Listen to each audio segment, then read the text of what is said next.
गया था कत्ल हुआ था कोठी की दूसरी मंजिल पर उनकी 22 साल की नौकरानी जिनी का। कब और कैसे हुई ये हत्या, इस बारे में कुछ नहीं पता।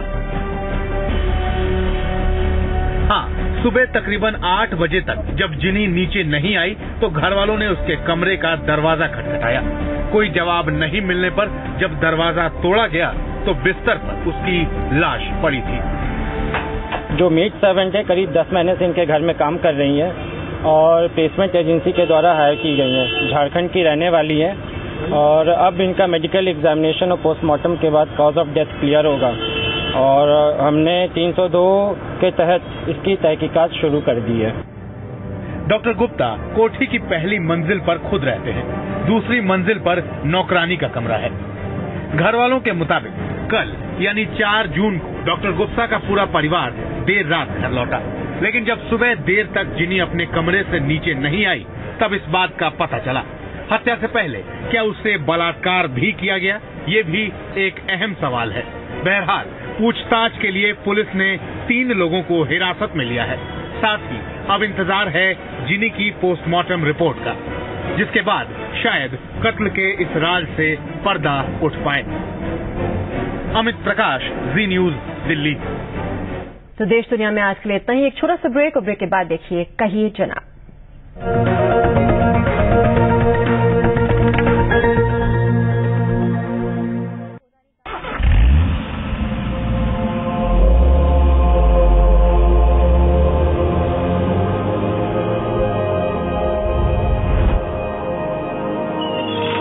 हर महीने बस कुछ हो सकता है बहुत कुछ। नियमित निवेश करें। Systematic investment plan HSBC mutual fund की ओर से। Mutual fund investments are subject to market risks. Please read the offer document carefully before investing. Mister Abhishek Bachchan, so please do the honor.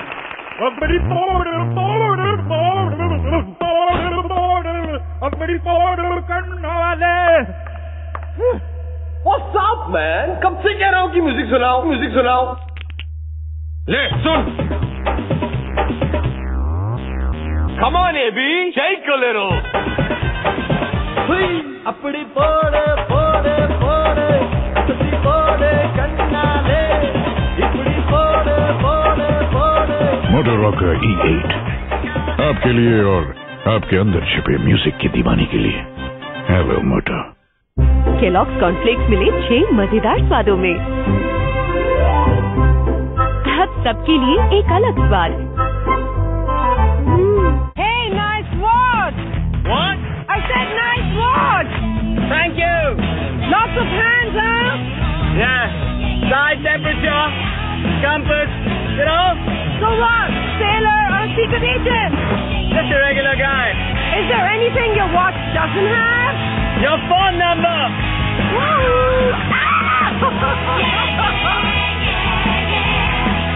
Conversation starters from Timex.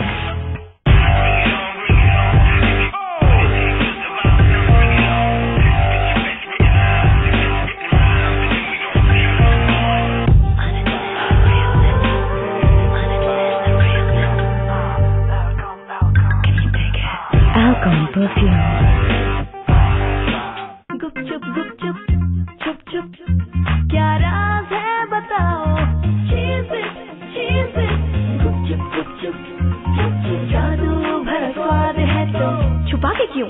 बांट के खाओ। हक से मांगो प्रिया gold चीज बिट, हक से मांगो प्रिया गोल्ड चीज बिट, हक से मांगो। लुपिजाइम करे मुश्किल आसान, भूख बढ़ाए, हाजमे की मुसीबत भगाए। लुपिजाइम खूब खाओ खूब पचाओ। Presenting the Indica Zeta with a factory-fitted LPG kit. Makes sense for nature and for you. So if you still miss it, you gotta be dumb.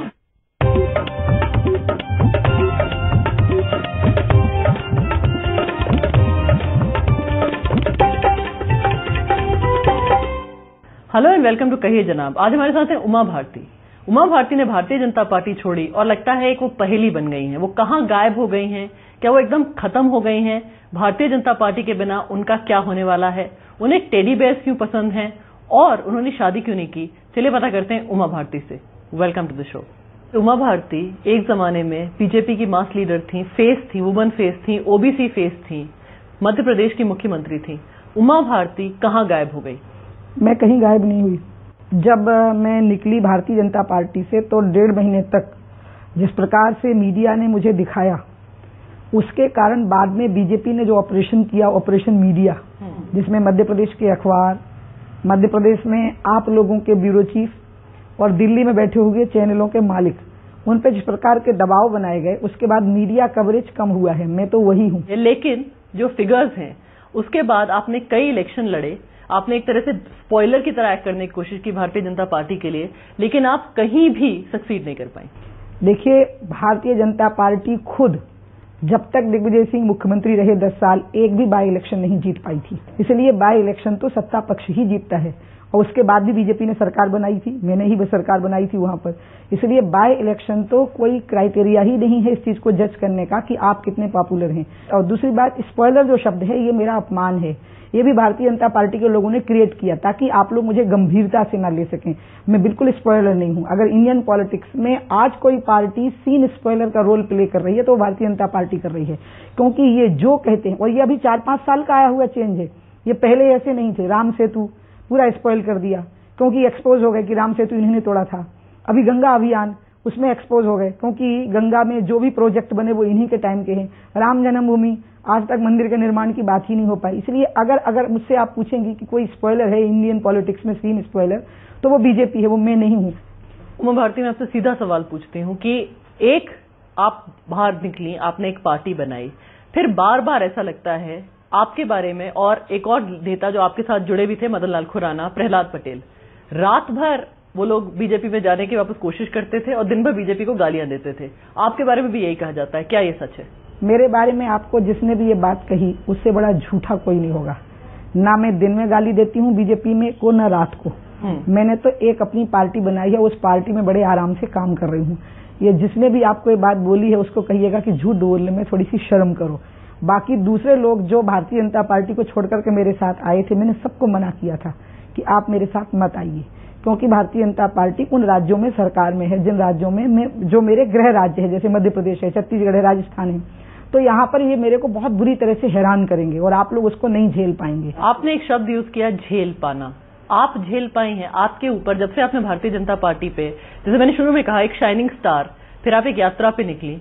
Bharatiya Janata party एक यात्राओं की पार्टी है। लगता है Uma Bharti has gone into a yatra to obscurity. Uma Bharti, Bharatiya Janata party वाले लोग कहते हैं, देश के कॉलोनिस्ट कहते हैं कि उमा भारती एक तरह से खत्म हो गई।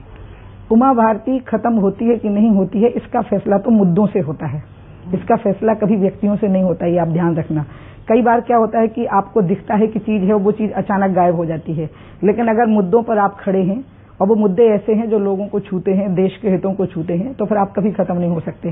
राम सेतु का मामला हो, SEZ के मामले में उसके मॉडिफाइड वर्जन का मामला हो, या अभी अमरनाथ का मामला हो, या तिब्बत के चाइनीज लोगों के द्वारा जो अत्याचार हुए उसका मामला हो, चाहे आर्थिक क्षेत्र हो चाहे सांस्कृतिक क्षेत्र हो, मैं हर मुद्दे पर बोली हूँ। एक मिनट में उन मुद्दों पर बोली हूँ जो राष्ट्रीय हितों को छू रहे हैं। मुझे 1-2 साल तो लगने ही थे, क्योंकि मैंने एक बात मैं आपको बताना चाहती हूँ। आपने चूंकि मुझसे 2 साल की एक यात्रा पूछी है, तो मैं बीजेपी कई यात्राओं पे निकली, मैं बीजेपी में कई यात्राओं पे निकली, मैं जनशक्ति पार्टी में कई यात्राओं पर निकली, लेकिन एक यात्रा पे मैं निकली, वो यात्रा है बीजेपी से अलग हो जाने की अभी तक की यात्रा, जबकि स्वाति चतुर्वेदी मेरे सामने बैठी है, 2.25 साल की यात्रा। आप यकीन करिए जो मैं आपको बोल रही हूँ, मैं एकदम एक ऐसी बात कह रही हूँ जिसको कभी डिनाई नहीं करूंगी। मैंने ज्योति बसु को फेस किया बंगाल में, मैंने लालू यादव को फेस किया बिहार में, मैंने मुलायम सिंह को फेस किया उत्तर प्रदेश में, मैंने उन सारे लोगों को, जैसे धर्म सिंह थे जब तिरंगा का मेरा मामला हुआ उस समय पे, लेकिन ऐसी नीचता, ऐसी असभ्यता, ऐसा ओछापन जैसा मैंने भारतीय जनता पार्टी के लोगों का देखा, ऐसा किसी का नहीं देखा। ये मीडिया पे दबिश बनाए हैं, ये अखबारों पे दबिश बनाए हैं, आपको पता ही नहीं है कि मेरे साथ कितने लोग हैं, उसका पता ही नहीं लगने दे रहे हैं। और इसलिए आप निश्चित रूप से सही कहती हैं, इस यात्रा पे जो निकली हूं इससे मैं बहुत प्रसन्न हूं, क्योंकि ये तो नया चेहरा है, बर्बर, असभ्य और अभद्र भाजपा का। अभी समय एक छोटे से ब्रेक का, ब्रेक के बाद अभी आते हैं, पता करते हैं कि इस नीचता के बावजूद उमा भारती कभी बीजेपी में वापस जाएंगी कि नहीं। Please don't go away. उसके बाद भारतीय जनता पार्टी की ये हैसियत बची है क्या कि वो मेरे सामने खड़े हो सकेंगे कभी, और कभी मुझसे बात कर सकेंगे?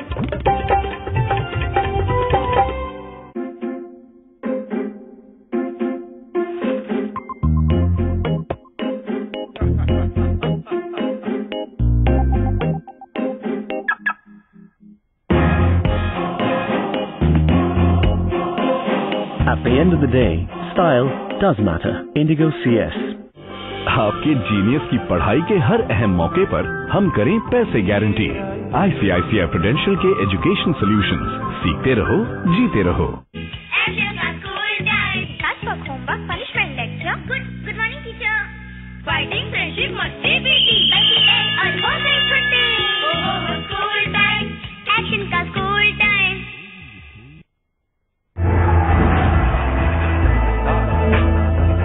भारत ने छुआ है सफलता की कई मंजिलों को। कला के क्षेत्र में, अंतरिक्ष विज्ञान में, लेकिन ये है भारत का सबसे बड़ा रिकॉर्ड। वर्ष 2007-2008 में अनाज की 22 करोड़ 73 लाख 20 हजार टन की पैदावार का नया रिकॉर्ड, जिसके लिए देश को गर्व है अपने किसानों पर। उनकी मेहनत से हर खेत में उपज की भरमार, हर फसल की हुई रिकॉर्ड पैदावार। भारत के किसानों को कृषि मंत्री की तरफ से बधाई। 4 सालों में अनाज का उत्पादन 19.8 करोड़ टन से बढ़कर 22.7 करोड़ टन हुआ। देश को खाद्यान्न में आत्मनिर्भर बनाने के लिए किसानों को कोटि कोटि धन्यवाद। भारत का किसान सुनहरे भविष्य की ओर।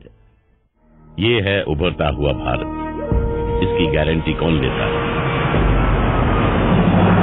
200 टन की सेफ लैंडिंग की गारंटी, आसमान को छूती इमारतों में चैन की नींद की गारंटी। JK लक्ष्मी सीमेंट, मजबूती गारंटीड। एक दिन किस्मत की घंटी बजेगी और हमारा भी परमानेंट एड्रेस होगा। हम भी एक दिन आगे बढ़ेंगे, हमारे सपनों के भी पहिए होंगे।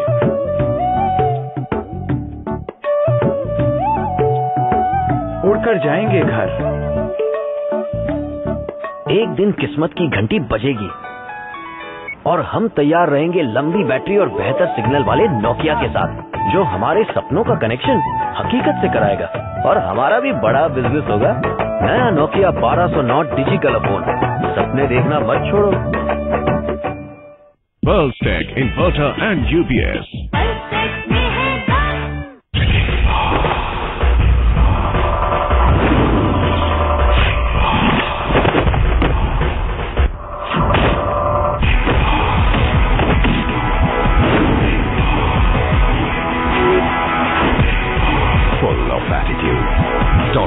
Big Boss. अपने घर का नंबर दे दीजिए। G24 शांति नगर। नहीं, ये आपके घर का नंबर मांग रहे हैं। वो तो नहीं है जी। क्या BSNL लैंडलाइन नहीं है? डैड, मैं यहाँ शादी नहीं करूँगी। इसमें है broadband, multiply, fix line, prepaid जैसी कई सुविधाएं। BSNL लैंडलाइन, आपके घर की पहचान। A career in the hospitality sector is all about the practice of refinement and earning a name in that. Welcome to Ram Institute of Hotel Management and Catering Technology, where the art and science of hospitality is perfected. Career opportunities that can get you up to 4 lakh a year. For more info, SMS RIHM at 57333. Presenting the Indica Zeta with a factory-fitted LPG kit. Makes sense for nature and for you. So if you still miss it, you gotta be dumb.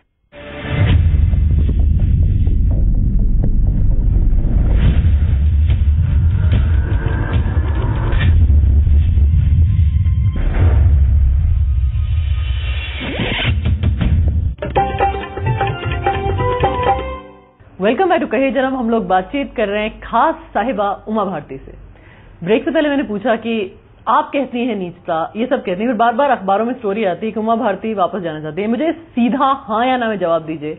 आपके voter, आपके follower, इस देश की जनता भी देख रही होगी कि क्या आप बीजेपी में वापस जाएंगे कि नहीं। आपने जो सवाल किया ना, सीधे हाँ या ना में जवाब दीजिए, ये मैं 100 बार दे चुकी हूँ। लेकिन बीजेपी का जो मीडिया मैनेजमेंट है उसका हम तो मुकाबला नहीं कर सकते, क्योंकि वो नीचे तो काम करते नहीं, यहीं बैठे रहते एयर कंडीशन ऑफिस में यही काम करते हैं। मैं 1000 बार कह चुकी हूँ कि मैं नहीं जाऊंगी, लेकिन आपने भी देखिए मुझसे वही सवाल किया। मैं 2.5 साल से यही बात कह रही हूँ, क्योंकि बार बार ये आता है। वो मैं क्या करूँ उसमें, क्योंकि वो मीडिया मैनेजमेंट करते हैं ना, वो आपको फीड कर चुके हैं। वो मेरी एक ही बात मीडिया में आने देते हैं कि मैं बीजेपी में आ रही हूँ। इसके अलावा मेरी एक्टिविटीज, मेरी पब्लिक मीटिंग, मेरे स्टेटमेंट, मेरे मूवमेंट वो एक नहीं आने देंगे। अच्छा, मैं आपसे एक सवाल पूछती हूँ, क्या इस दौरान जब से आपने भारतीय जनता पार्टी छोड़ी है, आप अडवाणी जी से मिली हैं, आप अटल जी से मिली हैं, आप संघ में ऐसे लोगों से मिली जिन्होंने कहा कि उमा भारती सब कुछ छोड़ो, वापस आ जाओ? मैं जब से बीजेपी से निकली हूं, मैं आज तक संघ कार्यालय गई ही नहीं। मैं अटल जी और अडवाणी जी से 28 नवंबर 2006 को मिली थी, उस 2005 को, जिस दिन मैं वॉकआउट कर गई थी उनके घर से। उसके बाद से आज तक नहीं मिली हूँ। भारतीय जनता पार्टी का अगर कोई नेता दावा करेगा कि उमा भारती मुझसे मिली है इन नेताओं में से, तो वो झूठ बोलेगा, भयानक झूठ बोलेगा। और इसलिए मैं इन लोगों से नहीं मिली, किसी से भी नहीं मिली, आगे भी मुझे नहीं मिलना। मैं इन लोगों से एकदम दूरी रखती हूँ। और मैं तो और डरती हूँ कि अगर सामने खड़े भी हो गए तो बाद में इनको अखबार में दे देना है कि कोई बातचीत चल रही थी। तो यानी कि आप कह रही हैं आप कैटेगोरिकली बीजेपी में वापस नहीं जाएंगे? आपको मैंने कैटेगोरिकली पूरे 2.5 साल कहा है। मुझे दिल से जवाब दीजिए कि आपने जो भारतीय जनता पार्टी छोड़ी, उस वक्त आप एक राज्य की मुख्यमंत्री थी, आप बहुत ही सेकेंड जनरेशन में एक शाइनिंग मास लीडर मानी जाती थी। दिल से आपको कोई अब उस यात्रा, वो सब के बाद अब 2.5 ईयर्स हो गए, कोई रिग्रेट है? जब मैं भारतीय जनता पार्टी कार्यालय से बाहर निकली थी तब मैंने सोचा भी नहीं था कि मैं अपनी पार्टी बनाऊंगी। ये पूरा बड़ा ग्रेजुअल हुआ है, धीरे धीरे हुआ है। मैं 1.5 महीने तो पदयात्रा में लगा, उसके बाद 3 महीने मैंने फिर लिए, क्योंकि मैंने तो पार्टी अप्रैल में बनाई है, मुझे निकाला गया था नवंबर में। उन 3 महीनों के बाद में भी, उन 3 महीनों तक तो भारतीय जनता पार्टी के कुछ नेता मेरे संपर्क में रहे। एक बार मैंने पार्टी बना दी 2.5 साल में। उसके बाद जो मध्य प्रदेश में पहला बाई इलेक्शन हुआ, मेरी खुद की जो असेंबली सीट मैंने खाली की थी उस पर, उसमें 2 बजे तक जो वोट पड़ा उसमें हम चुनाव जीत रहे थे। इसलिए 3 बजे जब मैं एक गांव में पहुंची जहां की मोबाइल काम नहीं करते थे, तो 1000 सशस्त्र अपराधियों ने जो मुझको घेरा, और जो गुंडा वहां का मुझको घेरने में लीड कर रहा था, जो अपराधी, उसको 15 दिन के बाद, रिजल्ट के बाद, राजनाथ जी खुद गए और उस अपराधी को अपने हाथ से माला पहना के आए, उसका अभिनंदन करके आए हैं। उसके बाद भारतीय जनता पार्टी की ये हैसियत बची है क्या कि वो मेरे सामने खड़े हो सकेंगे कभी, और कभी मुझसे बात कर सकेंगे? उसके बाद जो मेरे मन की स्थिति बनी होगी, आप सोच सकती होंगी कि मैं ज्योति बसु, मुलायम लालू को तब से इनसे बेहतर मानने लगी हूं कि अरे ये लोग अंदर बाहर से एक समान हैं, ये बाहर से कितने सोफिस्टिकेटेड लगते हैं, अंदर से कितने बर्बर और असभ्य लोग हैं। जो विकर्षण, जिसको इंग्लिश में डिसएन्चांटमेंट हुआ है, वो इतना बड़ा है कि मैं एक नई दुनिया में हूं। अगर भाजपा के लोगों के मन में लड्डू फूट रहे हैं कि वो मुझे कभी खींच के ले जाएंगे, तो उनको याद रखना चाहिए कि मैं तो दूसरी दुनिया में चली गई हूं, मैं उस दुनिया में हूं ही नहीं वो जहां एग्जिस्ट करती है। आप जिस दूसरी दुनिया में गई हैं, आपको कभी याद आती है भारतीय जनता पार्टी की किसी भी नेता की, आपके जो अपने लीडर्स थे, आपका संघ परिवार कहते हैं, उस परिवार की आप हिस्सा थी, क्या आपको अभी भी उसकी याद आती है? नहीं, संघ के कुछ अधिकारियों से मैं अभी भी मिलती हूँ, लेकिन मैं संघ कार्यालय नहीं जाती। अटल जी, अडवाणी जी की याद आती है? इनसे मेरी मुलाकात नहीं हो पाई। याद आती है? नहीं, बिल्कुल नहीं आती। मुझे अटल जी और अडवाणी जी की बिल्कुल याद नहीं आती, क्योंकि उनको इस बात की माफी नहीं मिल सकती है कि उन्होंने सत्ता के दलाल और राम के लाल में से जब एक को चुनने का मौका आया तो उन्होंने प्रमोद महाजन की बात मानी और मेरी नहीं मानी। और इसलिए मुझे इस बात का बहुत दुख रहेगा कि जिस व्यक्ति ने भारतीय जनता पार्टी को बनाने में अडवाणी जी के साथ कंधे से कंधा मिलाकर के 20 साल काम किया, अडवाणी जी ने उस व्यक्ति की बात नहीं मानी। मध्य प्रदेश का मुख्यमंत्री बनना तो कोई इशू ही नहीं था। इशू ये था कि आप उसको मत बनाइए जिसको मैंने प्रमोद महाजन का बिस्तर लगाते देखा है, उसकी चप्पलें उठाते देखा है, उसके जूठे कप प्लेट उठाते देखा, तो मुझे शर्म आएगी कि ऐसा व्यक्ति मुख्यमंत्री की कुर्सी पर है। बस इतनी सी बात थी, और उसमें भी उन्होंने मेरी नहीं सुनी। उसके बाद से मेरे मन में उनके लिए ना आत्मीयता बची, ना आदर बचा। अभी समय है एक छोटे से ब्रेक का। ब्रेक के बाद अभी आते हैं, पता करते हैं कि उमा भारती की यात्रा असल में कहाँ जाने वाली है। Please don't go away. मैं बहू अच्छी होती क्योंकि मैं बूढ़ों को बहुत प्यार करती हूँ, माँ अच्छी होती, बच्चे अच्छे लगते हैं, लेकिन बेचारा पति का तो बहुत बुरा हाल हो जाता है।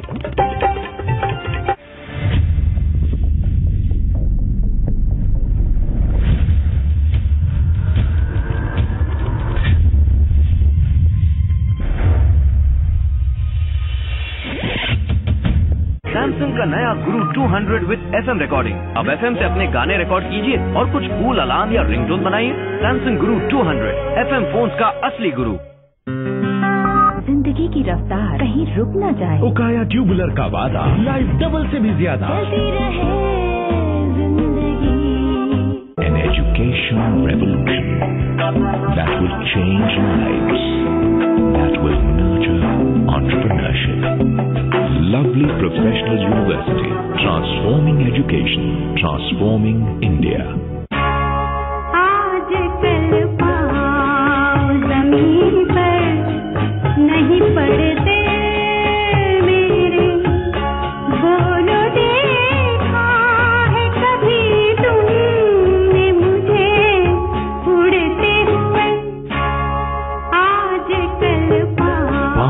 पर हो न हो, लाखों सपने आसमान छू रहे हैं फ्लाइट के संग। यही तो है जादू फ्लाइट का।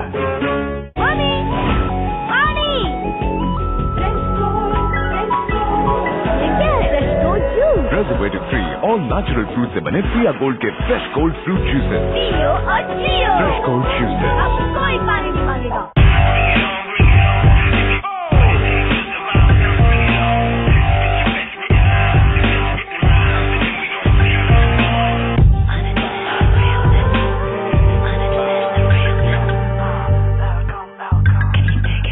Alcon perfume.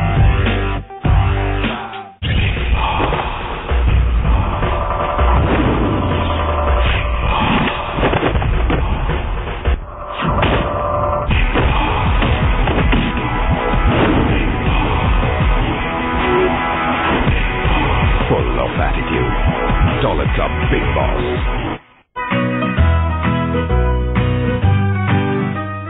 No cords, no wires. Dial like a mobile phone. The stylish new walkie-talkie from Tata Indicom with quick activation. अरे भाई, रोज रोज इन सभी बीमा योजनाओं के बारे में सुन सुनकर मैं दुविधा में पड़ गया। एंडाउमेंट योजना अपनाऊं जो सुख और समृद्धि दे, या फिर आजीवन योजना अपनाऊं जो मेरे भविष्य को सुरक्षित बनाए। तब मुझे LIC की एक योजना की जानकारी मिली जो मुझे दे आजीवन और एंडाउमेंट दोनों के ही फायदे। जिंदगी के साथ भी जिंदगी के बाद भी दोनों की सौगात LIC का जीवन आनंद।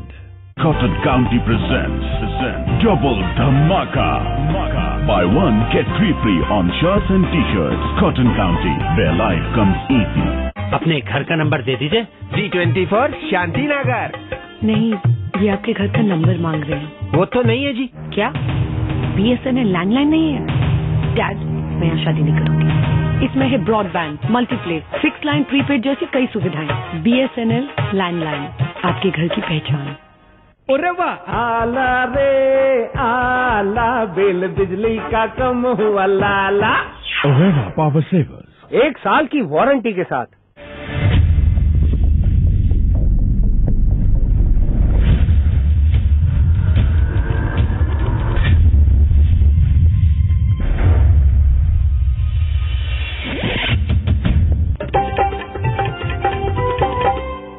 Welcome back. कहिए जनाब, हम लोग बातचीत कर रहे हैं उमा भारती से।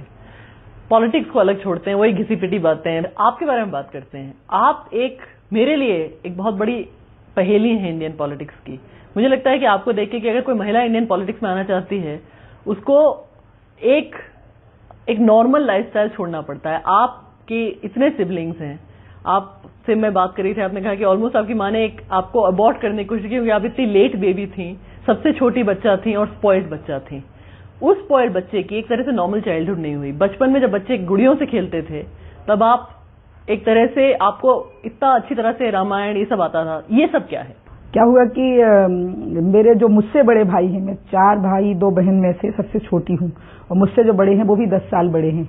माँ को लगा कि अब माँ का मतलब समय पूरा हो गया, तो माँ पिताजी के साथ नर्मदा परिक्रमा पे निकल गई। जब 6 महीने हो गए गर्भ में और मैं पेट में घूमने लगी, तो एक वैद्य जी को जब उन्होंने गांव में दिखाया, तब पता लगा कि पेट में बच्चा है। आपके पिता एक किसान थे? हाँ, तो माँ 47 की थी, पिताजी 50 के थे उस समय, और बहन के भी बच्चे हो गए थे, भाइयों के भी बच्चे हो गए थे। तो माँ बहुत शर्मिंदा हुई, कोशिश की उन्होंने कि मतलब मैं अबॉर्ट कर दी जाऊं। जब वो नहीं हुआ, तो फिर तो मेरे घर में बहुत खुशियां मनाई गई मेरे होने की। और मेरे पिताजी ने शंकर जी को जल चढ़ाया कि लड़की हो जाए, क्योंकि एक बेटी ब्याह दी गई थी, तो अब एक और बेटी आ जाए। तो एक तो घर में मेरा बहुत स्वागत हुआ है क्योंकि मैं लड़की हूँ, और लड़की होना मेरा एडवांटेज हो गया था घर में।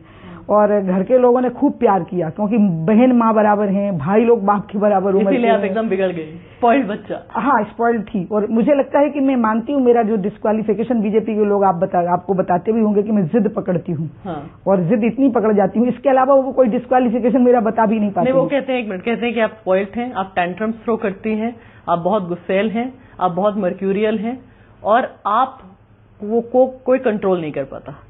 मैं उसमें से कुछ बातों को स्वीकार कर सकती हूँ, जैसे जिद पकड़ना, लेकिन जिद मैंने हमेशा सही बात पर पकड़ी। दूसरी बात मैं इसको स्वीकार करती हूँ कि कई बार मैं अड़ जाती हूँ, गुस्सा में भी आ जाती हूँ। गुस्सा बहुत तेज है आपका? नहीं, तेज नहीं है। वो जो लोग ये बात कहते हैं वो महाकपटी और कुटिल लोग हैं खुद, क्योंकि वो बदला लेते हैं, मैं बदला नहीं लेती। मुझे जो कहना होता है मैं कह देती हूँ। वो बड़ी ठंडी छुरी से मार देते हैं सीधा। मैं उतना कुटिल नहीं हूँ। मैं सीधा सवाल पूछूं, आप अभी भी, आपके बारे में लोगों को पता नहीं होगा कि आप अभी भी बार्बी डॉल से खेलती हैं। आपके पास 100 से ज्यादा बार्बी डॉल्स हैं। नहीं, मेरे पास बार्बी डॉल्स बिल्कुल नहीं है। मेरे पास में छोटे छोटे टेडी बियर्स हैं। अच्छा, चलिए बार्बी डॉल्स नहीं, टेडी बियर्स हैं। चलिए आपको टेडी बियर हो गया, खत्म हो गया वो भी। नहीं, लेकिन क्या इसलिए कि आपके पास बचपन में आपने खिलौनों से इतना नहीं खेला? नहीं, मुझे बचपन में खूब खिलौने मिले। जब देखो, मैं बहुत गरीब के खेती करने वाले परिवार में पैदा हुई, लेकिन जब मैं 6 साल की थी, रामायण गीता पर प्रवचन करने लगी, तो राजमाता सिंधिया जी ने 8 साल की उम्र में ही मुझे सारी फैसिलिटीज दी। कार दी, ड्राइवर दिया, प्राइवेट सेक्रेटरी दिया, आया दी, खिलौने दिए। आपको एक नॉर्मल चाइल्डहुड तो डिनाई हुआ ना, वो जो एक नॉर्मल चाइल्डहुड होती है, तो लेकिन उसका कहीं दुख है, दर्द है कि आपको एक जो नॉर्मल एक बचपन होता है। उमा भारती का नॉर्मल बचपन नहीं था। नहीं, मुझे उसका दुख नहीं है उतना, बचपन नहीं हो पाने का, क्योंकि मैं अभी तक बचपन होने का आनंद ले रही हूँ फिर। और मैं ब्लैकमेल करती हूँ घर के लोगों को कि तुम लोगों ने मुझको भगवान का अवतार घोषित कर दिया, तो मेरा बचपना चला गया, तो मैं अब खेलूंगी। तो वो तो दिक्कत नहीं है, दिक्कत दूसरी है जिसके कारण कि मुझको परेशानी खड़ी हुई कि मैं पढ़ नहीं सकी, और जबकि मैं पढ़ना चाहती थी। मैं सिर्फ 4थे दर्जे तक पढ़ पाई, जबकि मुझे पढ़ने का बहुत शौक था। और अगर मैं पढ़ती रहती तो मैं IAS IPS दोनों में से एक करना चाहती थी। उसका मुझको बहुत दुख रहता है। एकेडमिकली मैं अपने आप को कमजोर मानती हूँ, पढ़ने में कमजोर नहीं मानती हूँ, क्योंकि मैंने बहुत पढ़ाई की है, लाइब्रेरी की लाइब्रेरियां पढ़ डाली फिर मैंने, लेकिन जो एक ट्रेडिशनल पढ़ाई होती है वो मेरी नहीं, उसका मुझको अफसोस रहता है। और जो आप एक साध्वी बन गई और एक नॉर्मल लाइफ आपने फोरसेक की, उसका कोई रिग्रेट नहीं? मेरा साध्वी होना नॉर्मल लाइफ है, जैसे आपके लिए शादीशुदा होना एक नॉर्मल लाइफ है। ये मेरी च्वाइस है कि मुझे साध्वी होना है। तो मैं तो ये कह सकती हूँ कि इंडियन पॉलिटिक्स में एक रेयर एग्जाम्पल हूँ कि मैंने एक नॉर्मल लाइफ जीते हुए राजनीति में बहुत सफलता प्राप्त की। आपको कोई रिग्रेट नहीं है इसका? नहीं, मुझे तो उल्टा है कि अगर मैं ऐसी ना होती, मैं शादी करती, तो बच्चे तो ठीक होते, मतलब मैं माँ तो अच्छी होती और बहू भी अच्छी होती, क्योंकि मुझे बूढ़े लोग अच्छे लगते हैं। पत्नी अच्छी नहीं हो सकती थी, क्योंकि मैं मानती हूँ कि पति और पत्नी का दर्जा बराबर का है, ना वो दासी है ना देवी है, वो तो रथ का दूसरा पहिया है, बराबर की हकदार है वो।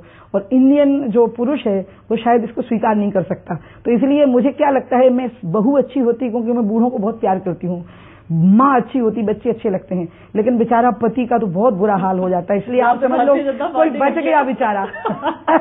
मैंने शादी नहीं की तो कोई बच गया। कोई रिग्रेट नहीं, क्योंकि हमको सबको पता है कि ऐसे, मतलब आपको देख के ऐसा भी नहीं कि आप एकदम, मतलब कोई कहे कि जैसे जो एक टिपिकल साध्वी होती है, आप हंसती बोलती हैं, आप खुश रहती हैं, आपको जानवरों तक से प्यार है। डोंट यू हैव एनी, मतलब जैसे कहते हैं कुछ जिंदगी में कुछ मिसिंग हो ना? मुझे उल्टा है, मैंने आपको पहले बोला ना कि मुझे लगता है कि बहुत अच्छा हुआ, क्योंकि अब तो पूरी दुनिया अपनी है और आप इस आजादी की कल्पना नहीं कर सकती हैं जिसको मैं अपने मन में एंजॉय करती हूँ। रिस्पॉन्सिबिलिटीज कम नहीं है, रिस्पॉन्सिबिलिटी तो मैं ज्यादा समझती हूँ, क्योंकि मैं 2 बच्चों के लिए रिस्पॉन्सिबल होती, अब तो मैं करोड़ों बच्चों के लिए रिस्पॉन्सिबल हूँ। आखिरी सवाल, आपकी जैसे कहते हैं आप एक बहुत बचपन से आज तक एक बहुत बड़ी यात्रा पे निकली हैं, ये यात्री को अपना असल में एक डेस्टिनेशन कहाँ दिखता है? मुझे डेस्टिनेशन दिखता है, आप यकीन करिए, जब मैं थाने में किसी गरीब आदमी को पिटते नहीं देखूंगी, दरोगा के जूते के पास बैठा नहीं देखूंगी, किसी रिक्शे वाले पे पुलिस का डंडा चलते नहीं देखूंगी, और कलेक्टर के दरवाजे के बाहर गरीब आदमी को पोटली लिए हुए खड़ा हुआ नहीं देखूंगी, सबको सुख से रोटी खाती देखूंगी, पानी पीते देखूंगी। मुझे लगता है कि सबका इज्जत से जीने का हक सबको है, और ये इज्जत से जीने का हक सबको मिले, वो मेरा डेस्टिनेशन है। उमा भारती, आपने बहुत दिल से बात की, तो उमा भारती खुद ही